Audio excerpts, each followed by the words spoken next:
हिमांशु, अगर मैं सही हूं तो इस लिस्ट में जेडीयू से एक ही नाम है, आरसीपी सिंह को कैबिनेट मंत्री बना रहे हैं, यानी 2019 की जो शर्त थी उसी पर लगता है जेडीयू मान गई है।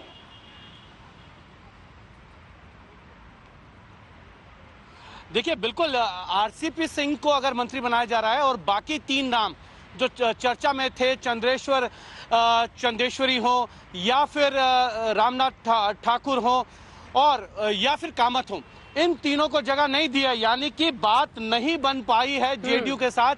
और अभी एक ही मंत्री जो है जेडीयू की तरफ से बनाया जा रहा है। ये एक बड़ी बात है क्योंकि बीजेपी जेडीयू की डिमांड थी कि उनके 4 मंत्री बनने चाहिए, उनके 16 सांसद हैं और बिहार में अगर बीजेपी के 17 सांसद हैं तो उनके अगर वहां से 5 मंत्री बनते हैं तो जेडीयू के 16 सांसद के तौर पर जो है 4 मंत्रियों का कोटा बनता है।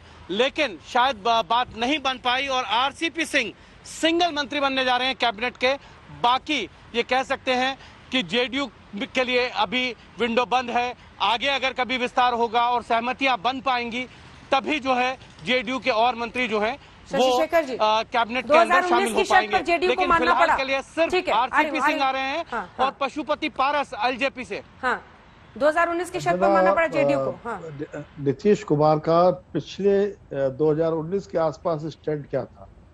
उनका स्टैंड ये था कि हमें समानुपातिक प्रतिनिधित्व प्रणाली के हिसाब से हमारे जितने एमपी है उनको आप मंत्रालय में लीजिए।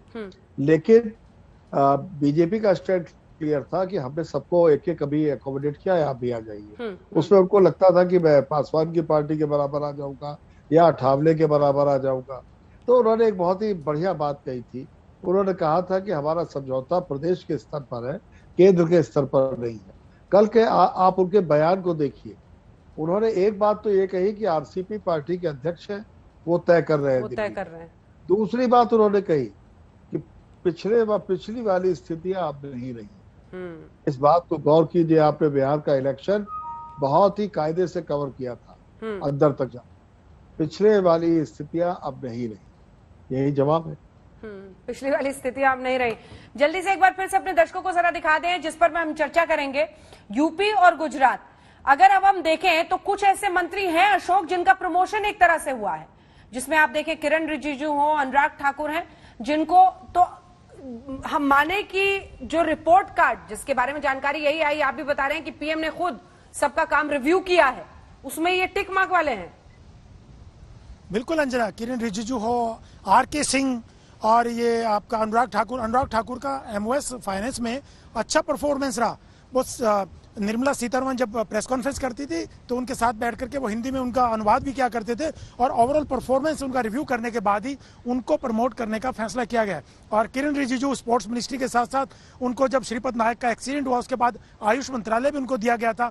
तो उनकी परफॉर्मेंस को लेकर भी पिछली बार मोदी 1 में वो एमओएस होम भी हुआ करते थे।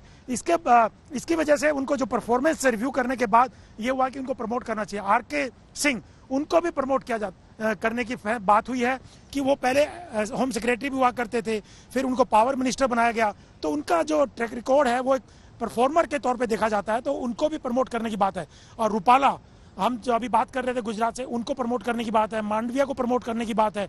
इन लोगों का परफॉर्मेंस के आधार पर प्रमोशन दिया जा रहा है। ये बातें सामने आ रही है अंजना। इसी ढंग से कुछ लोगों को जो डिमोट किया, ये बात हम लोग काफी देर से चर्चा कर रहे हैं, उनकी परफॉर्मेंस के आधार पर उनको ड्रॉप किया जा रहा है। और जो मंत्री बनाए जाने हैं वो युवा महिलाओं के साथ साथ डायनेमिक, उनको लगता है मोदी को कि ये डायनेमिक हो सकते हैं, परफॉर्मर हो सकते हैं, ये डिलीवर कर सकते हैं, इस वजह से उनको लिया गया। हालांकि जो सोशल इंजीनियरिंग की बात की जा रही है, वहाँ पे क्षेत्रीय समीकरणों की बात की जा रही है, कुछ राजनीतिक कंपल्सन्स भी हैं, जैसे ज्योतिरादित्य सिंधिया को लिया जा रहा है क्योंकि उन्होंने मध्य प्रदेश में सरकार बनाई। तो अनुप्रिया पटेल, क्योंकि वो अपना दल से आती हैं, क्योंकि वही मंत्री बननी थी, उन्हीं को डिसाइड करना था, सरकार को डिसाइड नहीं करना था, जेडीयू से या बीजेपी को डिसाइड नहीं करना था। जो भी जेडीयू चाहती थी जिसको भी मंत्री बनाना, आरसीपी सिंह को, तो उनको मंत्री बनाया गया। ये कंपल्सन थी। लेकिन टोटलिटी में अगर देखा जाए, परफॉर्मेंस, जातीय समीकरण और क्षेत्रीय समीकरणों को देखते हुए किसी को प्रमोट किया गया है, किसी को छुट्टी कर दी गई है परफॉर्मेंस के आधार पर।